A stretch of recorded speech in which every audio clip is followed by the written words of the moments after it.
once. It was the most embarrassing moment. It was Oh, literally, it was one day I couldn't stop it. It wasn't being edited. It was going out live. And I feel like I'm a bit of a failed actress. And I just put my acting ability into my book. And it ended up staying there for 12 weeks. And I was above Michelle Obama and Margaret Atwood. And I was like, oh my God.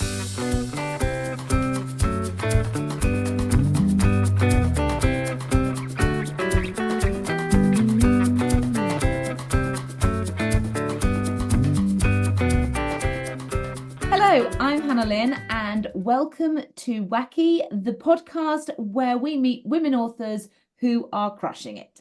And today I am so thrilled to be joined by the absolutely amazing Nicola May. Nicola, thank you so much for being here. Oh no, really great. Thanks for having me.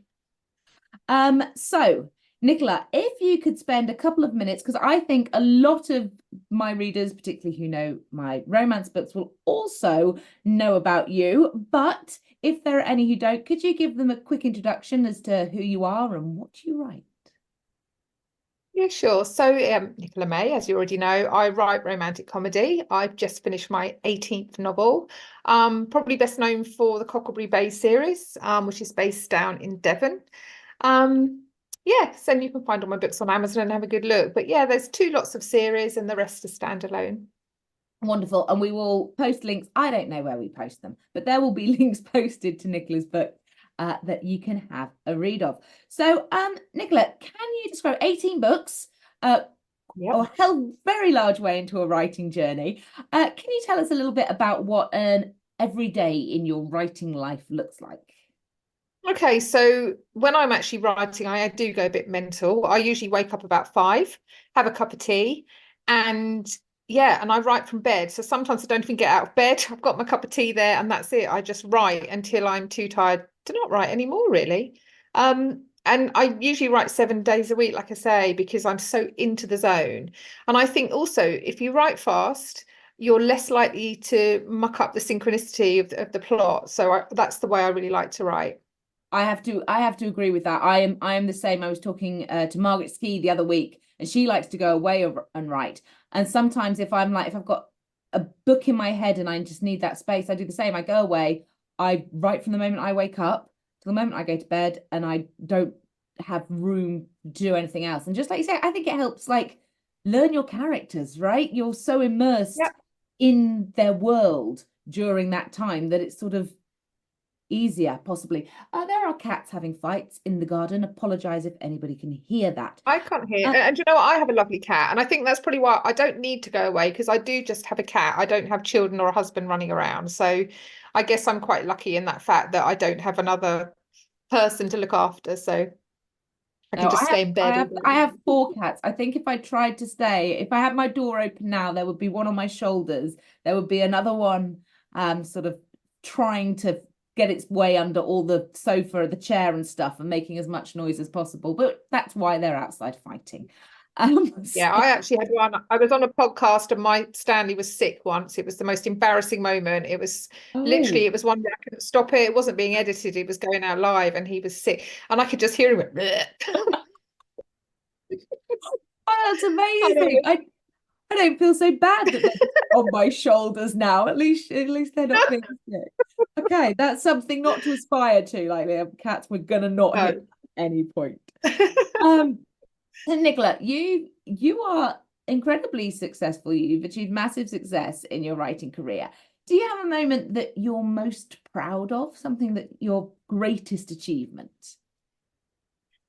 I think I have two, which are very different levels. One was when the corner shop in Cocklebury Bay got to #1 on the Kindle store. And as a self-published author, it was just a huge achievement. And one I couldn't believe, I suddenly looked and it was there. And I checked, you can obviously check your figures, can't you, when you're at KDP? And I'd sold 2,000. I phoned my sister, I said, it's got to be a glitch. Next day, oh my God, another 2,000. And at that time in 2019, it was you had to sell about 2,000 a day to stay at #1. And it ended up staying there for 12 weeks. And I was above Michelle Obama and Margaret Atwood. And I was like, oh my God, this was on the ebooks, obviously. So that for me was huge, especially as it was my ninth book and I'd worked so hard to get there. It was kind of, I'd always wanted just to write and to be able to give up the day job. And literally, once it had been at #1 for that amount of time, I gave up the day job and I haven't looked back. I mean, that's So that was incredible. amazing. I think it's not only it's hugely inspiring for indie authors as well. Like, you know, huge success for you, but for us to see that, you know, she's worked, she's done the 9 books and she's got there. Like, I remember that. And it's like, yes, this is a massive celebration for indie authors out there, for everybody seeing what you have accomplished. So yeah, that was phenomenal. Thank you for all of us that you inspired with that. Yes, and your other bit. Yeah, and I hope my other bit is when I got kind of my first message from a reader. And I actually wrote a book about infertility, the Women of Wimbledon Common, where a lady sets up an event hut on Wimbledon Common for people who have infertility issues and things like that, because sadly I suffered that myself. And I actually got a number of letters from readers just saying, thank you so much for how you've dealt with it in such a real way. Because I do think sometimes in rom-com, people think, oh, it's fluffy, it's just romantic. It's not. Everything usually has an underlying theme. So yeah, it was really nice to get reader letters to feel I'd actually helped somebody. Oh, that must have been incredible. I think something that rom-com does that people don't necessarily realize is it helps you address those issues in ways that do feel a little bit lighter, and you can read at your own time. You can help, you know, you can digest these at your own time, you know, and sometimes that's grief, issues of grief they're dealing with, like you did there. I think, yeah, it's not just fluff. You know, even the escapism books, they offer people something that they very much need. And I will stand firmly on the importance of rom-coms in our Yeah. lives, because I think I mean, Millie Johnson is a huge one of that and a huge advocate of talking about that, because she's great at that. Yeah, absolutely. Oh, thank you. Okay, so on to research. I've got a bit of a question here. Is there anything unusual you've ever had to do for research in one of your books? It's probably a lot, but what more springs to mind is I quite often go to graveyards to find names because I want to do different names to anyone else. I love that. I love it as well because you can get some from old-fashioned names, you can get some really different names and different surnames you might not put with a Christian name. So it's really good. And also one of my series is set down in Cornwall, and I wanted to be really authentic because it was 3 different books, where actually with Hodder, not self-employed, self-published. And I wanted to do, and I found some beautiful names, and one was Corenza, that meant love. One was Sterrin, that meant star, and one was Glanna, that meant pure. And I'm really invested in my names, and I think it is because my books are my babies, and so I want all of my babies to have nice names in them. So yeah. Oh, absolutely. I'm gonna be honest, I'm gonna do that graveyard trip, because honestly, I seem to only be able to get to like the letter F in the alphabet. And that is as far as I can get. So I will have Emma's, I will have Freddie's and Frankie's, I will have Alex's. And it's like there is a whole other part of the alphabet that And another massive tip, I think, for writers who are listening is always pick a short name for your heroine or hero, because you're going to write it so many times and that cuts a bit of time down for your writing. So Corenza was shortened to Cara, Sterrin was shortened to Star. Glanna did stay as Glanna, I'm afraid. But I try and just do, 4-letter, like Rosa is my main Cockerby Bay girl. Ruby is my main working it out girl. Yeah, I love that, because I tend to go for that in my rom-coms, but I write Greek mythology retellings as well. And obviously I don't have so much choice in but I will always start with the shorter names. But I've been recently writing an Amazon retelling, and one of the things, of course, is a lot of the characters die because they're Amazon warriors. Right. So, you know, you've got the battlefields. And I was getting through this book and I was having to put in longer and longer names. I'm like, there must be some more 4-letter ancient Greek names to put in. That's funny. And I think also important to make sure that if readers can read the name, for example, something like Neve, Niam, what is it, H? I think that's how it's spelled. Some people might not have never seen that name before. A lot of the Celtic names are my goodness, how do you, and if I'm reading a book, that aggravates me if I don't know what I'm reading, if you know what I mean. I am one of these people that will read it wrong. And I Yeah. will read it, I will confidently read it wrong in my head. And then someone says the name, and I'm just like, sorry. Oh, yeah, completely I missed think, that. yeah, Completely. isn't that Hermione? Is it Hermione? Because I always say Hermione when I'm reading. Yeah. Yeah, I was lucky I Things went like to that. school with a Hermione when Harry Potter came out. Yeah. So I was like, okay, I've got this one. I'm okay. Had it not been, I do not know what I Yeah. would have ended up with. Um, so you've talked about Ruby and Rosa and some of your characters. If there was one that you could swap lives with for a day, then who would that be? Oh, and why? It would be Rosa in Cocklebury Bay. She's feisty. She's a lovely spirited character. She was actually brought up in foster care, and she inherited a corner shop from a mystery benefactor and went down to live in Devon in Cocklebury Bay. And just to live in Cocklebury Bay, I'd love it because I love Devon, I love Cornwall, and it's beautiful where she lives. So it's very idyllic. So I'd actually just like to be there all the time. But it's a fictitious place, Cocklebury Bay. It's a cross kind of between Clovelly and maybe Dittisham, places that I've been in Devon that I love. Oh, would you make the move there? Um, I don't think so. Not living alone. Maybe if when I decide to choose a partner, but Yeah, not, yeah. yeah, I think that's what I think. People always dream of living by the sea, but I think life is really about friends and family. yeah, And it is, it really is. absolutely. The relationships you make, the people you have in your life. I moved back to England 3 years ago, and I was a little bit worried because, um, I hadn't lived in England for 14 years, and I Mm. was fortunate enough to fall in with a group of friends who are phenomenal, and Mm. I can safely say they have made my life here far better than I ever could have imagined. And it doesn't matter that I'm in a pretty town and that the river is beautiful near me. If I hadn't got that group of people, I know Yeah. I would be unhappy. So Mm. thank you guys. If Yeah. you watch this, you know who you are. Yeah. Um, so this one, I guess, is a little bit of a hard question to say, given what you've already said about your books. But do you have a favourite of the ones you've written? I kind of do actually. And it is Working It Out, which is about a woman, Ruby Matthews, who gets made redundant and she decides she's going to do 12 jobs in 12 months to find the job of her dreams. Oh, I And love it. I wanted it not to be, again, you always want people finding the man of their dreams. I thought, no, the job of your dreams. And she again is feisty. She's probably me in my 30s. But very excitingly, I've actually had a script written for Working It Out and a little sniff of interest in it because I think it will make an amazing Netflix series.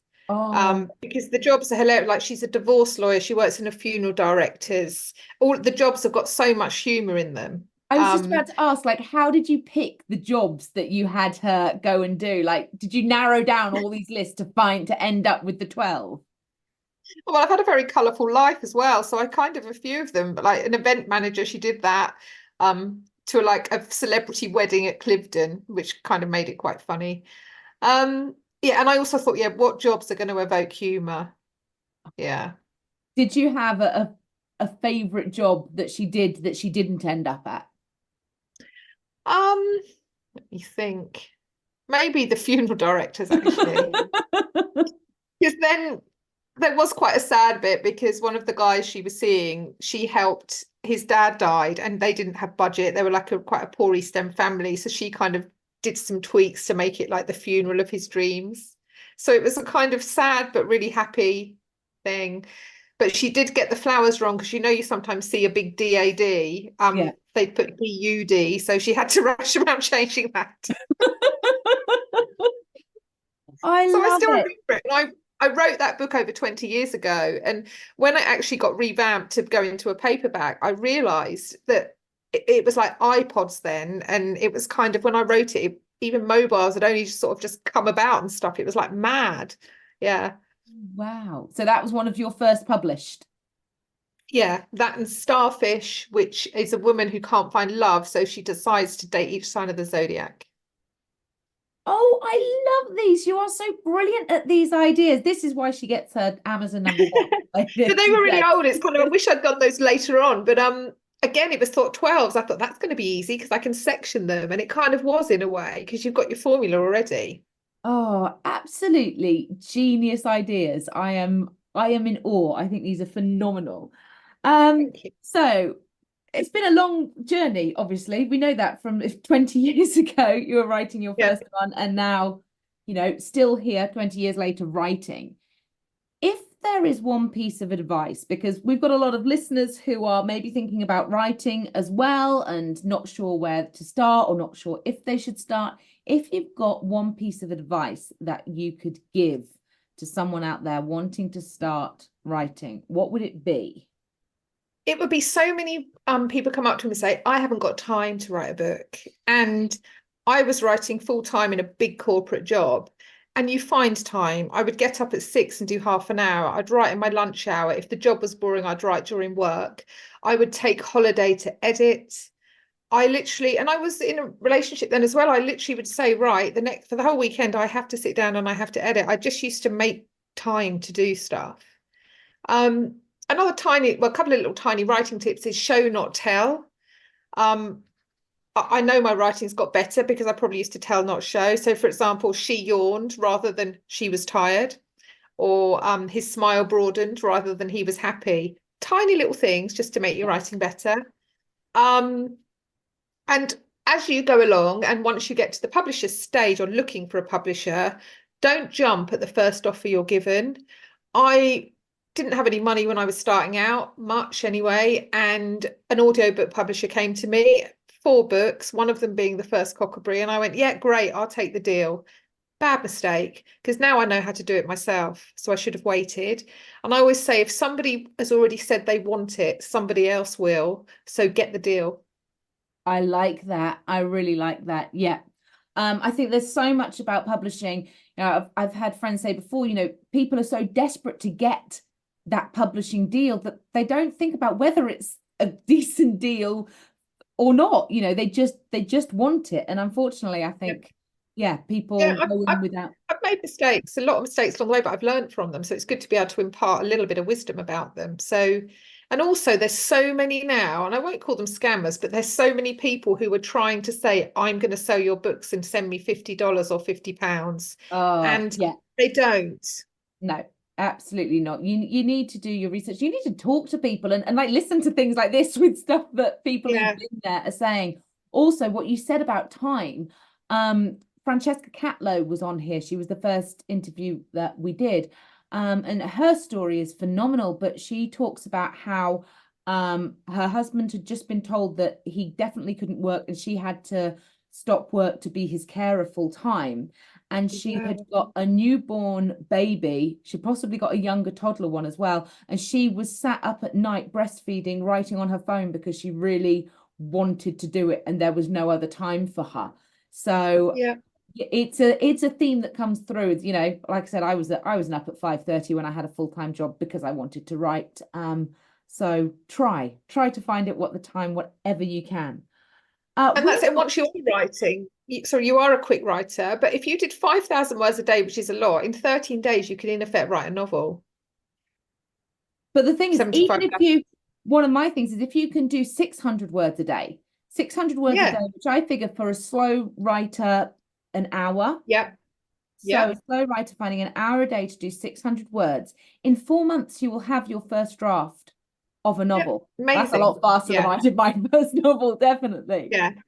Um, Yeah. Now, I guess I was saying it from a full-time perspective. If oh you yeah, motor, you can yeah. do it. But yeah, you're right. Even if someone does 200 words a day, you're doing something. Writers write.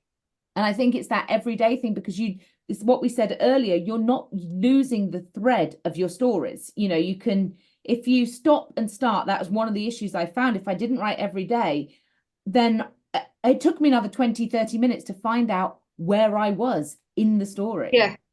Because you have to reread, otherwise it's no good. Yeah. Exactly.